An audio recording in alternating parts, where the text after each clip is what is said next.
Listen, wait, just very quickly. I'm not going to say too much then, but well done to you. I want you lads to show your appreciation to the staff who've backed all season there. I'm still a little bit shell-shocked, if I'm honest. It's been a privilege for me to work alongside so many people who have contributed in such a positive way to this club moving forward. And my management style is well, it's my management style. I don't know, you'd have to ask other people what it is and how they see it. He's got a good bond with all the players, and he'll always come and have a chat with you. If you need to talk to him, his office is always open, and he's so down to earth with it all. The persona that you see outwards towards the media is very, very different to what we see. You know, he's a very bright and bubbly character, and you know, creates a very, very good positive atmosphere around the club. You lot don't really see the whole side of him. You know, he's good on a day-to-day basis. He never really gets too carried away with the ups or downs, which I think is vital for any manager. You know, you do want, as a player, you kind of need a level playing field. All the players respect him, and now his record's starting to speak for itself as well. I think one of the important things, and I've worked for some and with some really good managers, and they all have different styles, but ultimately you've got to be yourself.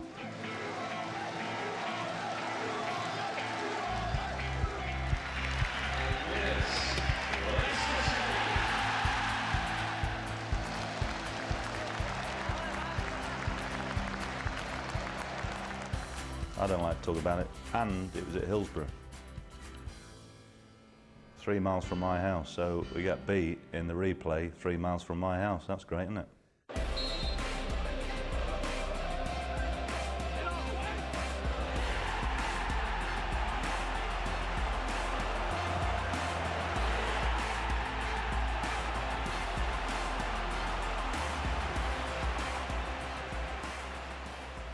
Obviously, it was 20 years ago since I scored that goal against Derby that took us into the Premiership for the very first time. And the memories I've got are unbelievable.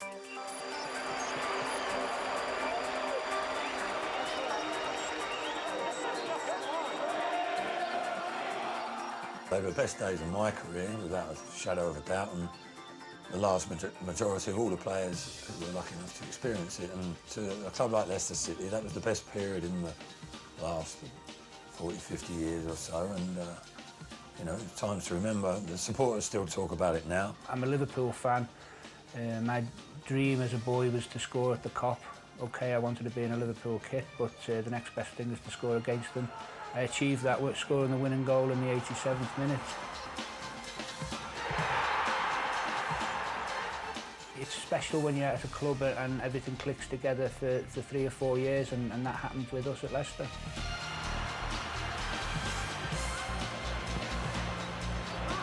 Walsh is there again and heads it back. Heskey! Clarence! It's in, is it? It is! Unbelievable!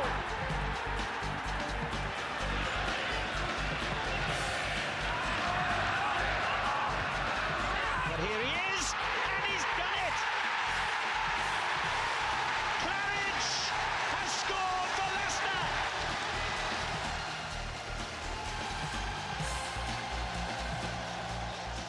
It was a fantastic era for me. You know, I played at Wembley 7 times, I think it was, in 10 years. It's when you look back, you think, how did we do that?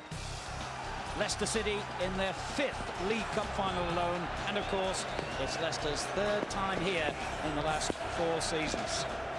Probably the highlight of my career. Obviously great to play for England, but I think to win a trophy at Wembley was a wonderful time for me, especially as we'd lost to Spurs the year before.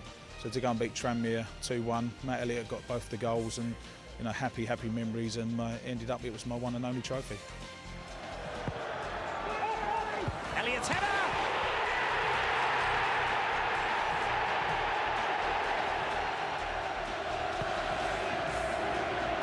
Elliott, he's scored again! Matty Elliott regains the lead for Leicester City!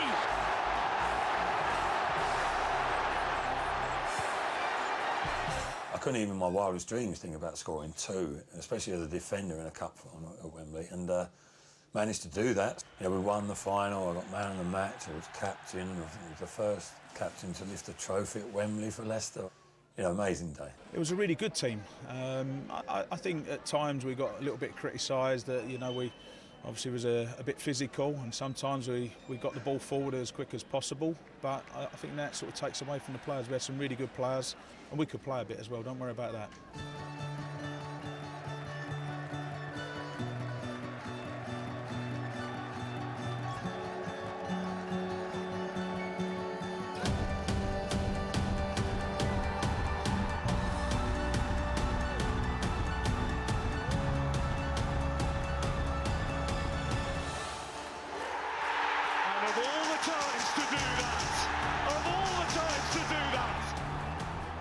They say in life, not necessarily true, but they say in life you should never go back. Why did you come back to Because Leicester? I wanted to. I wanted to. Unfinished business. Right. And again, unfinished business, like the club, or what was again, that's other people's words. I wouldn't necessarily use that as a phrase. No. You know, unfinished business. But yeah, what phrase would you use? Yeah, unfinished business. No, I wanted to come back because it felt right. I like telling the story, and when people say, "Go on, tell us that story again," and it was not a nice experience because I could see there was a hut mountain, I don't know, about 200 yards away, and there was a little ravine in between us, and I saw these dogs set off, and I thought, I got about 10-20 seconds to get prepared, and I got my walking poles as it happened, which was good, so a bit like D'Artagnan, and there was 5 of them, and what they do is one goes for you, the others come round you, and they basically try and attract your attention until one of them can bring you down, and then what they essentially do is rip the throat out of whatever they're... So I knew I was in trouble. I'd seen this patch of brambles and nettles, whatever they were, behind me, and I just dived into it because I thought, well, they ain't going to come in after me. So off they went, and about 300-400 yards further up the hill, they set off again. And so I backed myself against a tree. I thought, I don't want to get attacked from behind, and I was absolutely goosed by this point. I managed to get rid of them. Chairman must seem like pussycats after that. Look, I mean, life's about perspective, isn't it?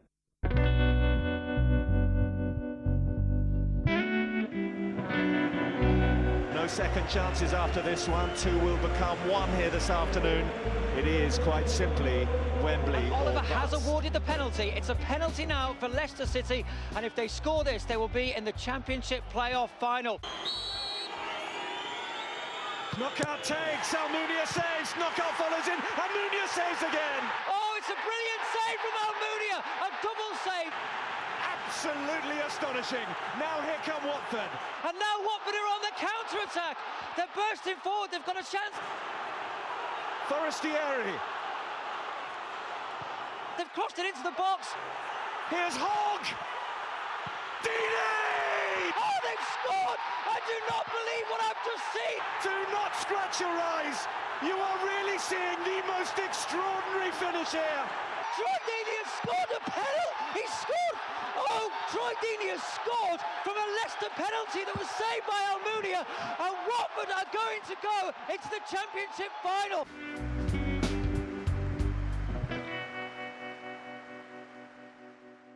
I'm not going to try and flower it up. There were a number of question marks during last summer as to who was going to stay here and how we were going to take the club forward. But in terms of the players, ultimately they've had another year. They've dealt with what was a horrible experience. Never even seen the game back. I think it was more of just we needed to get that out of our system. But you could tell from the first day everyone was back. There was a determination. Yeah, we could feel from the start that we could be onto something.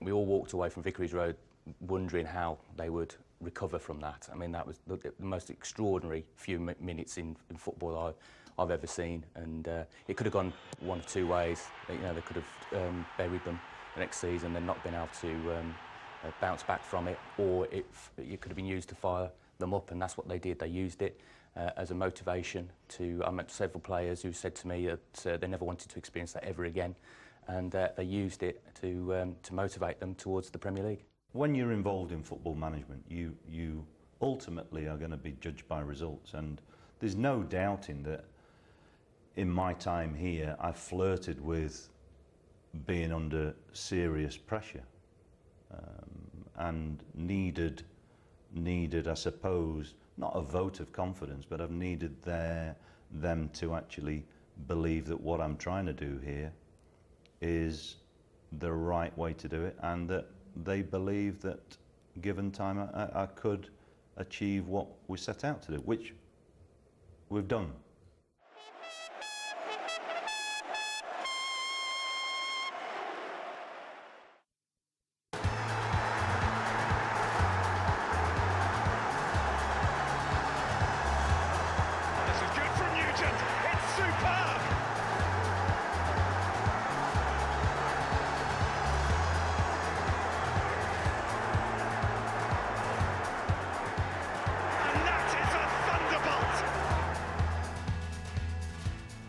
Vishai's a very successful businessman. I'm pleased for him this year that we've actually been able to fulfill our promise, if you like. Because from a prestige point of view and a kudos point of view, I think it's great for us as a football club, on a personal level for him, but also clearly commercially it's going to have very positive implications for us as a club. I mean, they commute farther than you do. Yeah, I know, but they've got a nice plane, though, haven't they? Yeah, I heard they bought a plane. Yeah. The smell of promotion is in the air here at the King Power Stadium tonight. Can Leicester take another giant step towards the top flight? Drinkwater. Knockout. Wood. Mahrez. Here's Riyad Mahrez onto his left and into the bottom corner. A sweet, sweeping move from Leicester City.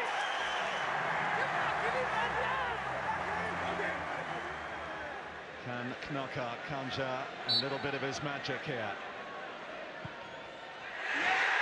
Absolutely! Straight out of the top drawer from the little Frenchman. The champions-elect back on track in some style. You beat Sheffield Wednesday on a Friday on Sky Sports. And if Derby and QPR both lose the next day, you are promoted. What everybody's been after with 6 games left. But you didn't want to know any scores? No. Look, and again, I made the mistake of sharing some information in the interview after the Wednesday game. I really don't know whether I'll be walking, cycling, down the pub or whatever, but I certainly shan't be spending too much time fretting about what anybody else does. Why put myself through the mill? And don't get me wrong, Sky do it great. Leicester City are on their way to promotion under Nigel Pearson. He may be out in the pub at the moment, he may be on his bike, or he may be watching us, whatever he tells you. At present, he's just a few minutes away from being a Premier League manager. They do it really, really well in terms of keeping everybody interested. Nigel Pearson, if you're watching, this is 10-10 stuff. Derby County losing at Middlesbrough, of course. It all means that Leicester City are going to be promoted back to the Premier League after a 10-year wait. Why should I put myself through the mill of listening to that? Are they going back under Nigel Pearson this time around? Still, Queen's Park Rangers go forward. Because I can't change the result. Bournemouth have won, but what it means, more importantly, is that Leicester City are promoted to the Premier League. They've been top since Boxing Day. They're unbeaten in 21 league games.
City's absolutely buzzing. It's a sporting county. Obviously the rugby club and the cricket club, but the football club's at the heart of it, and it's a one-club county as well. So the focus is always on this football club, and the fan base is huge, and they'll be absolutely buzzing. The city will do wonders for the economy as well, and it just raises the profile of the whole area. It's one of the best years in the history of the club, really. One of the best seasons. You look at how many goals we scored, how many points we accumulated, the fashion that he did it. You know, we destroyed a lot of teams last season. It is a huge lift from all of us because we know we belong in the Premier League. We should be seeing teams like Manchester United and Chelsea and Arsenal coming on a regular basis. And it is a city that is rejuvenated as a result of this incredible performance. I think the club will do well this season. Whenever a team goes up, you're always a bit apprehensive. But I've seen Leicester City promoted 8 times, and I can only think of 2 occasions where I felt relatively confident, other than this one. They went up in 1971 when they had players like Shilton and Nish and Sjoberg and Roberts and Cross and Lenny Glover, and I thought, yeah, they should do well, and they did. That was the start of the Bloomfield era. They went up again in 1983 when they had players like Wallington and May and Ramsey and Lineker and Alan Smith, you know, and you thought they would do well, and they stayed up too. And I think this side, I have the same feeling about this side as I had about those 2 sides. On the back of